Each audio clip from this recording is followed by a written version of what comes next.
마태복음 9장 27절에서 38절.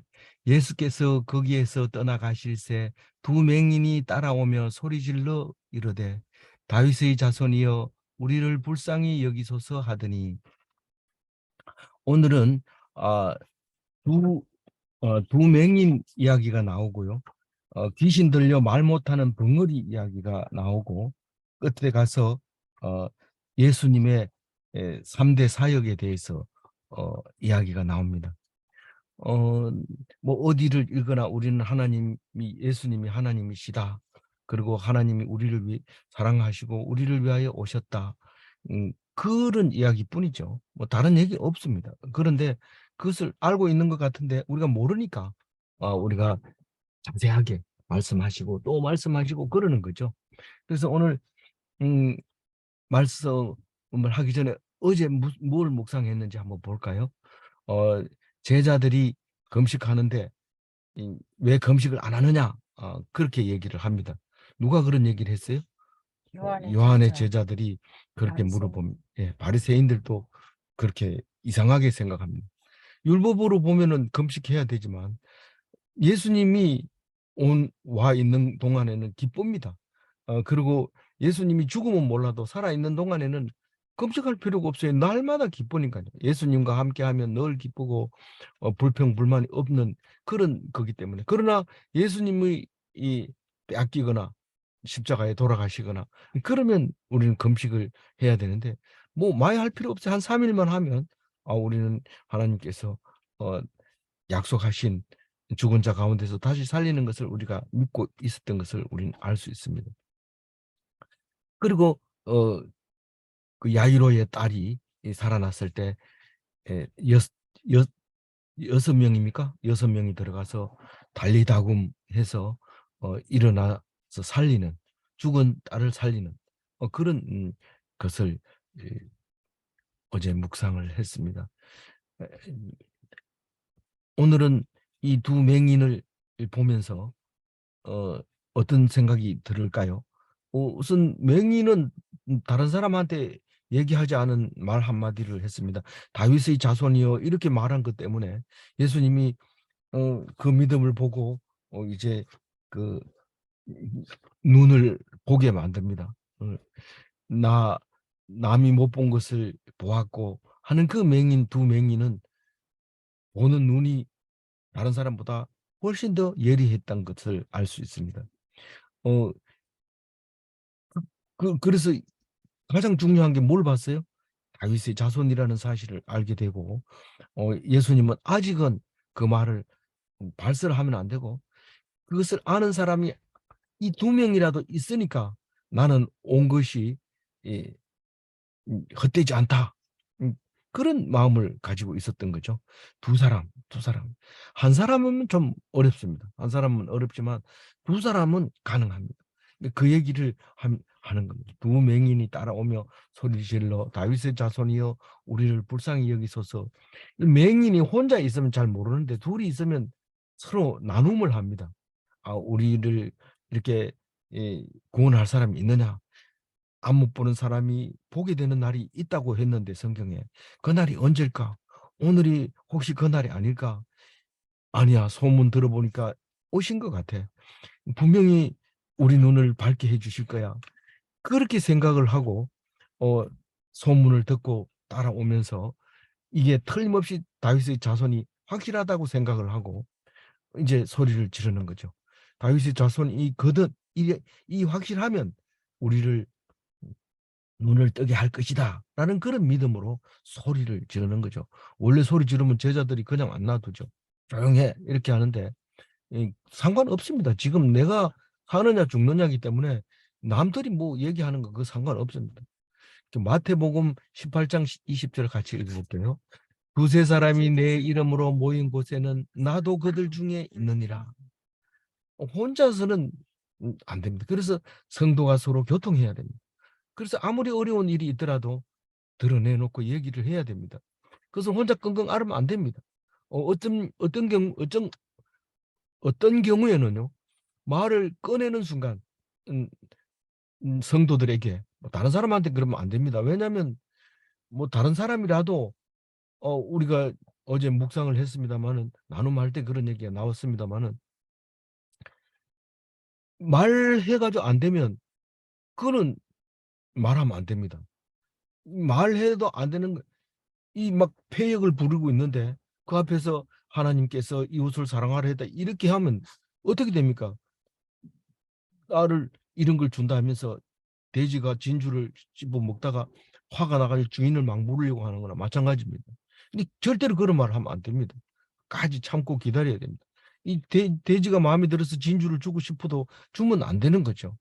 그래서 하나님 앞에 겸손하게 기도를 해야 되는 거죠. 그래서 이 그 다윗의 자손이 하고 소리 지를 때 우리는 두 사람이니까 이게 가능하겠구나 이런 생각도 한번 해볼 수 있어요. 다윗의 자손은 뭡니까? 다윗에게 약속한 영원한 왕위를 받은 구세주 아닙니까? 이런 뜻이죠. 다른 뜻은 없습니다. 누가복음 20장 41절 읽어볼까요? 예수께서 그들에게 이르시되 사람들이 어찌하여 그리스도를 다윗의 자손이라 하느냐. 다윗의 자손에게서 어떻게 구세주가 나느냐 이 말이죠. 그리스도가 다윗의 자손이라는 것은 기름 부은 그리스도가 구세주가 될 수 있느냐. 메시아의 위치가 그거죠. 예수님이 그 후손에게서 메시아가 난다는 겁니다. 우리는 선조들이 항상 우리보다가 훌륭하다고 생각합니다. 예를 들어서 전자, 덕자, 시자 이게 밭전자의 시조인데 이 사람을 막말하고 깔보고 이러면은 난리가 납니다. 뭐 정가들이 막 떼거리로 대들어가지고 난리 납니다. 근데 이 그리스도라고 후손이 그 사람들보다가 더 높은 사람이 난다고 하는 것은 무슨 뜻이냐라는 것을 말할 때 이 로마서 9장 5절에서 대답을 합니다. 읽어봅니다. 조상들도 그들의 것이요 육신으로 하면 그리스도가 그들에게 나셨으니 그는 만물 위에 계셔서 세세에 찬양 받으실 하나님이시라. 아멘. 예수님은 이 아브라함의 후손이고 다윗의 후손이지만은 육신으로 그렇게 났지만은 그러나 하나님이시다. 만물 위에 계시다.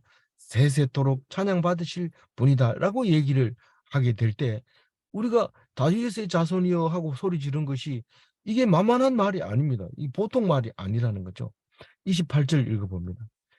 예수께서 집에 들어가시매 맹인들이 그들에게 나오거늘 예수께서 이르시되 내가 능히 이 일을 할 줄 믿느냐 대답하되 주여 그러하오이다. 이 예수께서 거기서 떠나가실 때 이럴 때 거기가 어딜까요? 이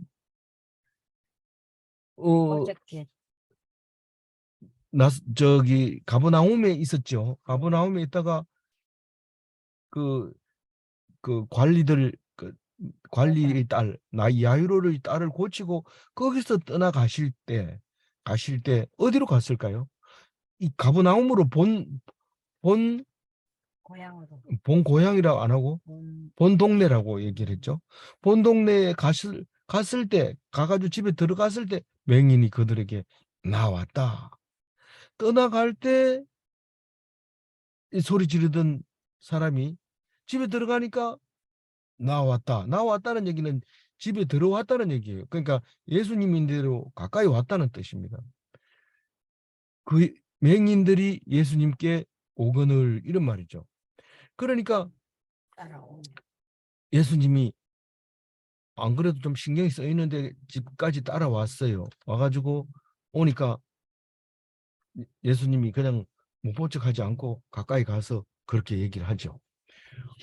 내가 능히 이 일을 할 줄 믿느냐 이렇게 물어보는데 이 물음은 굉장히 중요합니다. 긍휼함을 입는데 꼭 필요한 소망입니다. 우리가 늘 얘기하지만 안 믿는 사람에게는 죽었다가 살아나도 안 믿습니다. 소용이 없습니다. 죽었다가 살아나면 아주 싫어합니다. 이 불신자는요. 그게 말이 되냐? 처음부터 안 죽었네. 우리를 속였네. 이렇게 하는 거지. 불신자는 그렇죠. 죽었다 살아나도 소용이 없지만 믿는 자는 죽어도 살아있는 것으로 믿기 때문에 죽어도 괜찮은 거예요.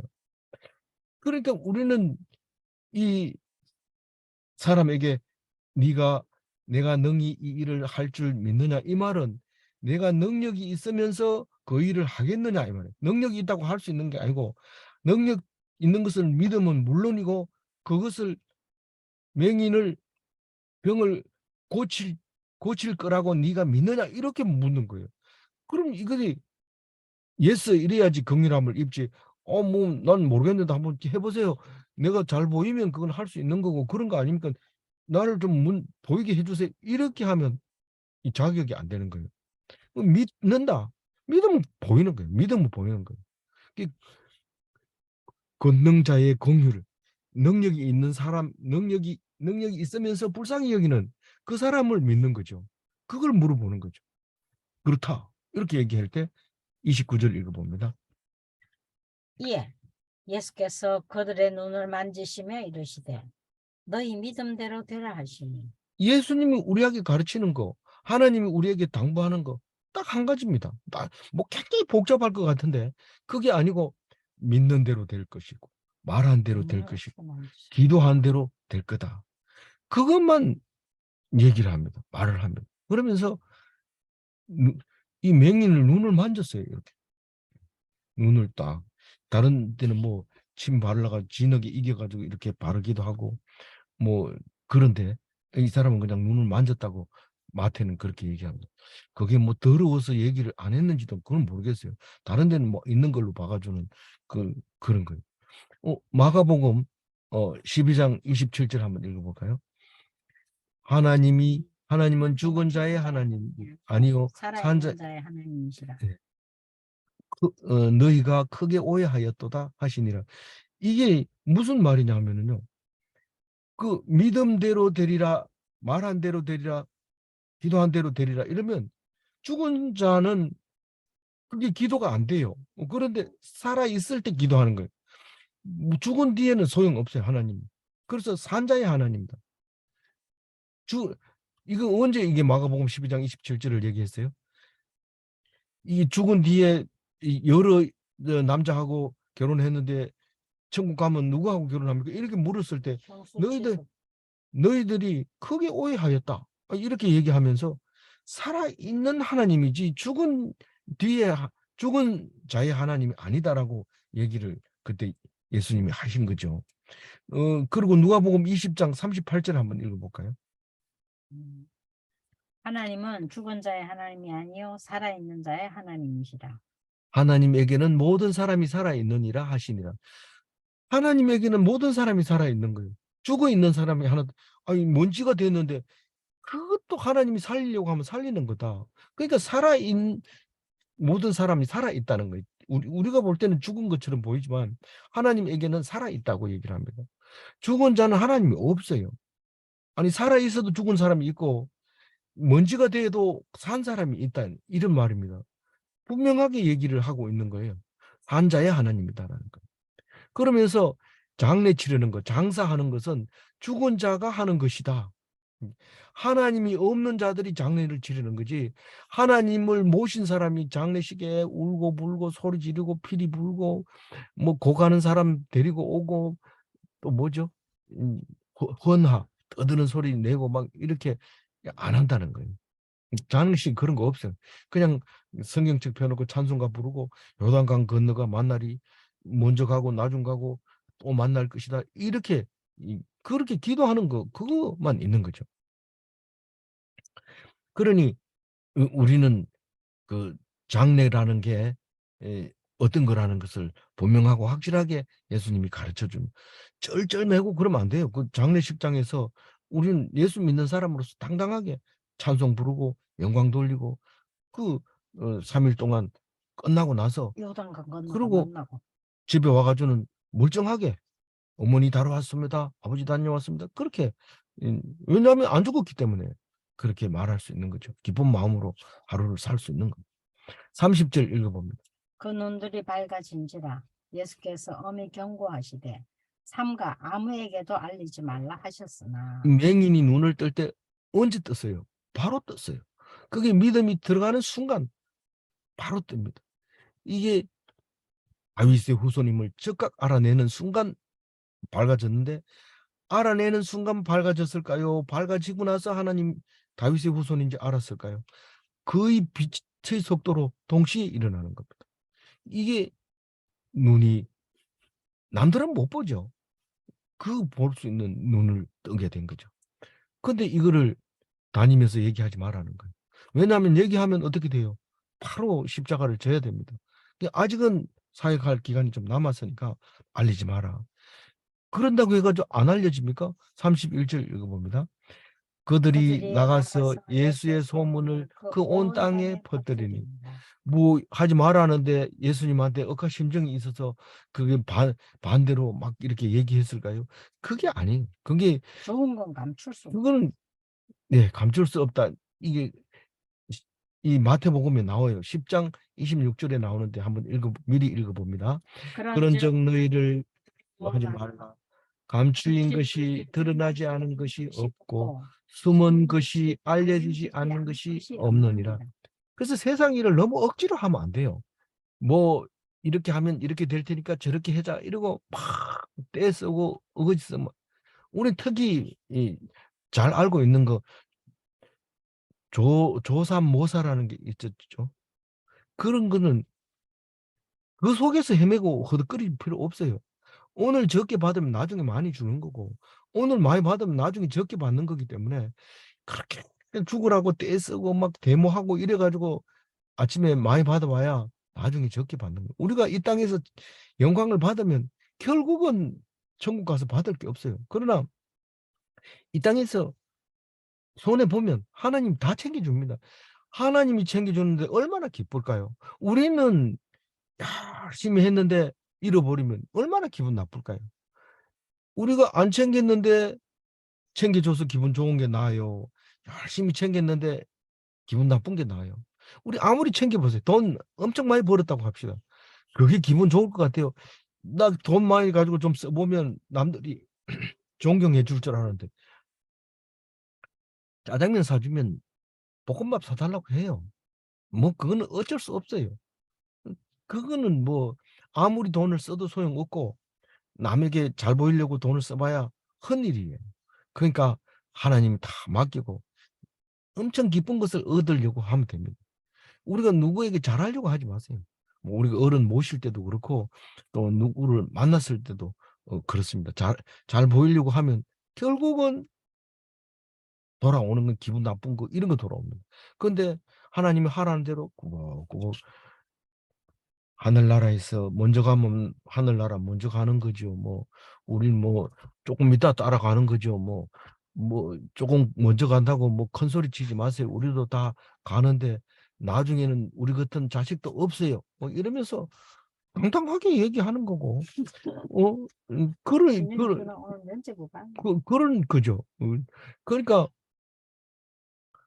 우리는 뭐만 해요? 하나님이 주시는 것을 순종하며 복종하며 말씀에 귀 기울이는 거 말고는 우리가 할 수 있는 게 없어요. 그, 그, 그래서 하나님이 하나님 일을 하시고 우리는 우리 일을 하는 거예요. 뭐 남들이 안 알아준다고 막 울고 불고 웃기는 거죠. 나중에 부끄러운 건 줄 알아야 돼요. 근데 남에게 욕 먹고 억울함을 당하고 그랬는데 나중에 그게 다 하나님이 챙겨줄 때 얼마나 기쁠까요? 말할 수 없이 기쁘죠. 아니 이거를 어떻게 예수님이 알고 다 챙겨줬어요? 내가 그 거인이라. 내가 거인이라. 어. 네가 그때 이 사과 한 쪽 준 그 사람이 나다. 이렇게 얘기할 때 아이고 큰일 날 뻔했네. 그때 내가 혼자 입에 넣으려 하다가 줬는데 아유 이렇게 해야 되네. 그런 기쁨을 충분히 느끼시기 바랍니다. 32절 읽어봅니다. 그들이 나갈 때 귀신 들려 말 못하는 사람을 예수께 데려오니 이번에는 귀신 들려서 말 못하는 벙어리 이겁니다. 제가 늘 얘기하지만 예수 믿는 것 중에서 가장 좋은 게 귀신 들린 걸 쫓아내는 거예요. 저는 귀신 들려가지고 굿하고 뭐 객기 물려낸다 하면서 칼을 집어 던지고 소리 지르고 이런 게 저 쓸데없는 거를 저렇게 하는 거 너무 가슴 아파했는데 예수 믿고 나니까 그게 너무 감사한 거예요. 내가 안 믿었으면 나도 그 짓을 했을 것 같아요. 어, 어, 막 이 정신 장난을 일으키고 이러면 막 복숭아 저기 나무를 가지고 회초리를 때리면서 이런 점점 더 하죠. 점점 그게 낫습니까? 거기다가 뭐 이름을 써가지고 뭐 이렇게 먹으러 갈아가지고 뭐 이렇게 하는 힘들죠. 살아있는 사람 힘들고 본인 힘들고. 근데 그 예수 딱 믿으면 선명해지죠. 정신이 맑아지는 거죠. 그게 성령이라는 거예요. 그게 뭐 성령이에요? 성령은 엑스터시 상태로 막 사람들이 때려도 희죽희죽 웃고 있는 걸 그걸 얘기하는 거지. 실제로 누가 뭐라 해도 하나님의 은혜가 넘치면은 뭐 그렇게 기분 나쁘지 않습니다. 지는 똑같은 게 뭐 웃긴다 이러면서 더 웃기는 거죠. 그게 없을 때는 남이 조금만 뭐라 해도 헷가닥 돌아가지고 막 중리 살리니 하면서 막 이렇게 돼야 되는 거예요. 그건 그게 귀신 들린 귀신 들린. 그만 그것도 모르고 귀신 들린지도 모르고 귀신 들려가지고 사는 거죠. 그렇게 말을 못해 의가에 막혀가지고 이게 뭔 소리다. 이게 나는 이럴 수 있는 그 상상을 못했는데 이게 무슨 말이냐. 말을 못해요. 그런데 예수님이 와서 너 참 힘들지. 참 음, 하나님이 다 알고 계셔. 이렇게 얘기하는데 갑자기 입이 탁 터지면서 울음이 터지면서 막 끌어안으면서 예수님 그렇게 되는 거예요. 33절 읽어봅니다. 귀신이 쫓겨나고 말 못하는 사람이 말하거늘 무리가 놀랍게 여겨 이르되 이스라엘 가운데서 이런 일을 본 적이 없다 하되. 이게 귀신 들리면 사람들이 별도로 감금하고 못 나오게 하고 그러면 점점 더 머리가 꼭지가 도는 거죠. 나를 짐승 취급한다. 진짜로 짐승 취급해버립니다. 그 더러운 냄새 나는데 그냥 가둬 놓고 못 나오게 하고 사람이 그렇게 돼버리는 그거를 못 본 사람도 있지만 그건 저는 봤어요. 그걸 피폐가 완전히 짐승으로 바뀌어 버리는 거죠. 근데 예수님이 가는 곳마다 귀신이 나가요. 그게 그리스도인의 삶입니다. 그냥 평안을 얻을 수 있는 거예요. 근데 귀신 들리면 어떤 일이 생겨요? 남의 말을 안 들으려고 하는 것 같아요. 들으려고 하는 것 같아요. 가만히 있어. 내 눈 맞추고 내 눈 맞추고 이런데 내 눈을 안 맞춰요. 딴 데 보고 막 소리 지릅니다. 귀신 들리면요. 근데 그게 들리도록 하는 것은 따뜻한 거 밥 한 그릇 주고 그리고 음, 뭐 소리 지르도록 좀 놔두고 그리고 뭐 거기서 같이 소리 지르고 이러면은 재밌어 가지고 그만 안 지를 수도 있어요. 어쨌든 그거를 해야 되는데 예수님은 그렇게 했어요. 근데 그 일을 하고 나니까 사람들이 놀라는 거예요. 이게 여기 그 예수님은 이 귀신 들린 이야기 저 사람을 어디서 만난다고요? 본 동네에서 지금 이제 사역하러 나갈 때 귀신 들린 사람이 나타났는데 어떻게 해서 고쳐졌어요? 그냥 예수님을 보자마자 고쳐져 버린 거예요. 이 귀신 들린 사람이 예수님께 데려오니 그냥. 데려오니까 그냥 쫓겨나가 버린 게 귀신이. 예수님이 지금 어디를 가고 있어요? 하나님 말씀 복음 전파하러 나가는 거예요. 그 사람들이 얼굴이 너무 평안한 거예요. 고기 오늘 몇 마리 잡았냐? 그게 못 잡겠냐? 그걸 고기라고 잡아왔나? 이게 눈먼 고기를 잡아가지고 이러면서 구박당하던 그래서 꼭지가 돌았던 사람이 아무것도 안 하고 입만 가지고 다니면서 기쁜 마음으로 돌아다니는 예수님들의 무리를 보면서 완전히 뒤집힌 거죠. 어이, 나도 따라갈래. 나도 따라갈래. 그러니까 사람들이 사람에게 어떻게 귀신 쫓아내는 능력을 줬을까? 특히 이스라엘 사람한테 이런 게 줬는 게 나는 이거 처음 본다. 이렇게 얘기를 하는 거죠. 누가복음 7장 22절 읽어볼까요? 예수께서 예수께서 대답하여 이르시되 너희가 가서 보고 들은 것을 요한에게 알리되 맹인이 보며 못 걷는 사람이 걸으며 나병 환자가 깨끗함을 받으며 기먹은 사람이 들으며 죽은 자가 살아나며 가난한 자에게 복음이 전파됐다 하라. 이 사도 저 세례 요한은 예수님이 오시는 것은 알고 있었고 하나님이 주시는 성령을 인도함을 받아서 예수님을 소개를 했지만은 그러나 시간이 지나가면서 점점 소개는 했지만 눈으로 보았는데 나타나지 않을 때 이렇게 질문을 함으로써 네가 가가지고 이렇게 누군지는 그 사람이, 네가 묻는 그 사람이 바로 이렇게 가난한 사람을 위해서, 말 못하는 사람을 위해서, 귀신 들린 사람을 위해서 지금 사역을 하고 있다는 것을 알려줘라. 그 말을 하고 있는 거죠. 근데 세례 요한은 예수님이 다시 살아나는 걸 보지 못하고 죽었어요. 그래서 천국 갔는지 안 갔는지 몰라요. 우리하고 관계 없어요, 사실.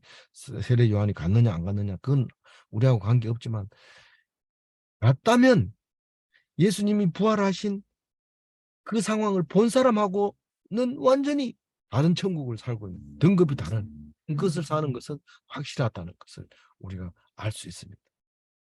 34절 읽어봅니다.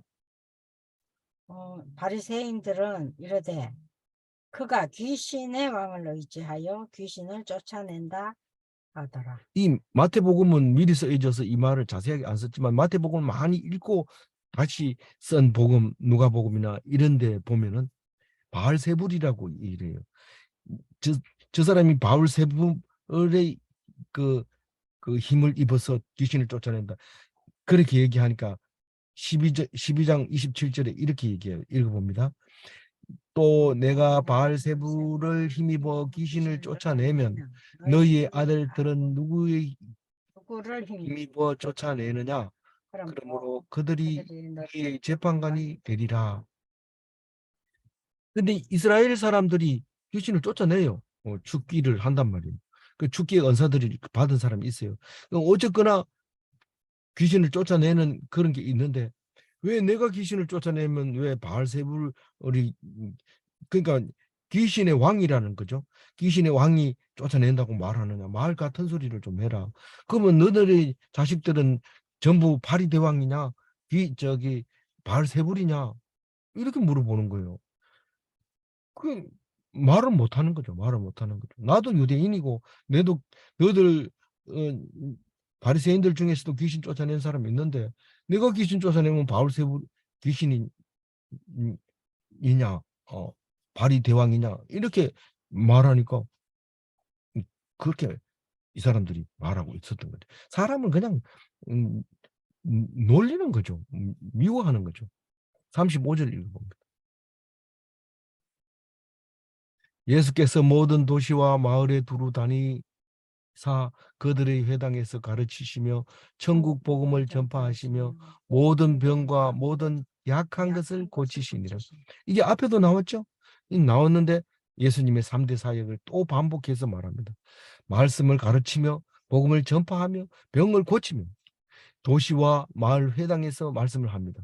회당 같은 데 가야 말씀을 가르치면 그 성경 말씀을 들을 수 있는 거죠. 복음을 전파하며, 이럴 때 율법사와 같이, 율법사하고 다르게 가르치면 그건 복음인 거예요. 율법사하고 똑같이 가르치면 그건 율법을 가르치는 거고, 그 안 가르치고는 또 구별이 안 되기 때문에 율법을 자꾸 가르쳐야 돼. 율법사는 아는 척만 하지 안 가르쳐 줍니다. 이 돌대가리한테 내가 어제 또 얘기했는데 또 합니까? 이런데 율법사는 안 가르쳐 주지만 예수님은 가르쳐 주고, 또 율법사하고 다르게 얘기하면 그건 복음이 되는 거고, 그리고 병을 고쳐주는 거죠. 제일 눈에 띄는 건 병을 고쳐주는 건데, 사실은 제일 중요한 건 복음 전파죠.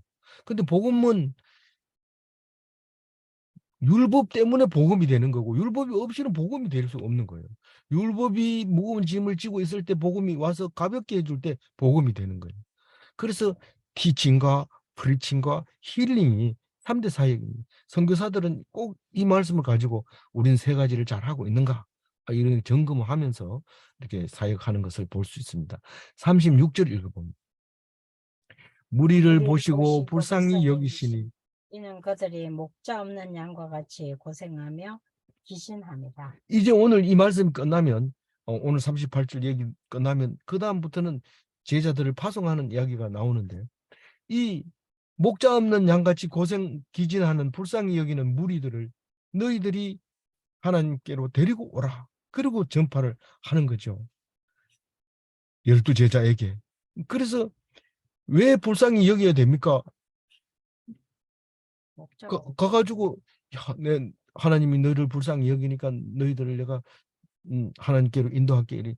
대됩니다. 내가 왜 불쌍해? 내가 자식이 없어, 돈이 없어, 내가 못생겨서 병신이야, 왜 불쌍히 여겨? 이렇게 할 때 하나님이 주인이 없는 너희들이 덜개 같은 털 많은 병 많은 곧 죽을 그런 너희들을 하나님 앞에 와가지고 병을 고치고 깨끗함을 받고 죽지 않게 해주는, 그게 목자가 할 일입니다. 목자는 그냥 길 잃은 양을 찾아주는 거예요.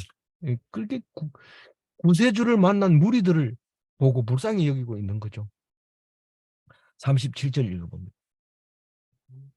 이에 제자들에게 이르시되 추수할 것은 많되 일꾼이 적으니. 우리는 그 바리새인이나 제사장이나 율법사나 이런 사람 서기관들한테 물으면 오직 제사 얘기만 합니다. 아, 네가 잘못했으니까 양 몇 마리 드리고 몇 마리 드리고 이런데, 그런 게 제사를 원하지 않고 뭘 원해요? 불쌍히 여기는 거예요. 불쌍히 여기려고 예수님이 오셨기 때문에 불쌍한 사람을 찾아다니. 그게 일꾼, 추수할 일꾼이. 이 불쌍한 사람은 하나님에게서 떠났다고 생각하고 있는데 그게 잃어버린 양이에요. 그걸 찾아와야 돼. 그게 찾아오는 게 추수할 꾼. 왜 목자 얘기했다가 농군 얘기했다가 농부입니까 목자입니까 따지는데, 따지지 마세요. 두 개 다 성질을 다 가지고 있어요. 우리 속에 성질이 다 있어요. 그거나 마찬가지예요. 그처럼 추수해야 된다. 그 추수할 자는 일꾼이 그렇게 많은데 일할 사람 없냐? 내가 꼭 있어야 되냐? 그 자리는 항상 비어 있습니다. 하나님의 동역자를 비워놓고 기다리고 있습니다. 38절 읽어봅니다.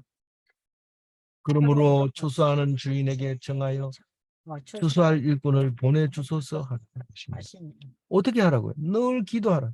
계속 기도해라. 뭐라고 기도해요? 추수할 일꾼을 구해달라. 우리 동역자를 구해달라. 뭐 많이 구해달라는 게 아니고 진짜 한두 명만 있어도 돼요. 그러면 더 이상 네가 얘기하지 마라. 그냥 나누어서 또 다른 사람을 구해오고 또 구해오고, 그리고 떨어져 나가면 그건 하나님이 결실을 맺는 거고 내가 할 일을 하고. 그러니까. 그래서 요한복음 15장 1절 뭐라 했는지 한번 읽어볼까요? 나는 참 포도나무요 내 아버지는 농부라. 농부는 죽을 때까지 계속 일만 하는 거예요. 일만 하는 거. 뭐 다른 거 할 거 없는, 뭐 연설할 일이 있어요. 무슨 뭐 회의할 일이 있어요. 그냥 열심히 일하는 게 농부죠. 사도행전 9장 11절 읽어봅니다. 주께서 이르시되 일어나 집가라 하는 거리로 가서 유다의 집에서 다소 사람 사울이라 하는 사람을 찾으라. 그가 기도하는 중이니라. 이 말은 왜 제가 찾아놨을까요? 이 동역자를 찾는데 우리가 선택을 못하면 하나님이 선택해 줍니다. 일꾼을 찾아주는데 이 사도 바울을 선택하는데 하나님이 합니다. 100% 하나님이 합니다. 아나니아를 불러가지고 사울이 지금 눈 멀어 있으니까 네가 가서 고쳐라.